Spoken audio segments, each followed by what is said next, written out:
You ask Tiger to calculate. This deals with finding the midpoint between 2 points. The midpoint between the 2 points is 1, 3. Let's solve it step by step. Plot the 2 points and calculate the midpoint using the formula. The coordinates of point 1 are x1 equals -2, y1 equals 1.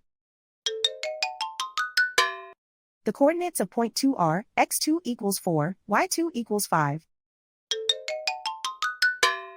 PM represents the midpoint of the 2 points.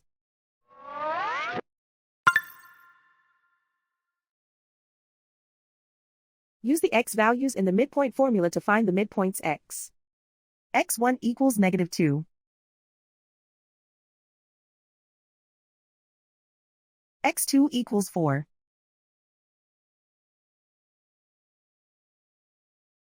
Simplify the arithmetic.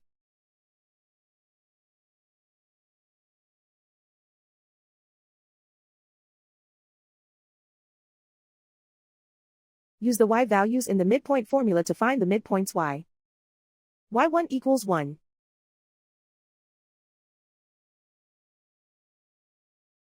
y2 equals 5.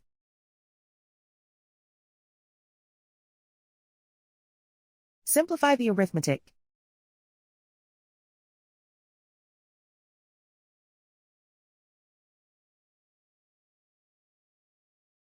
And so, the midpoint is 1, 3.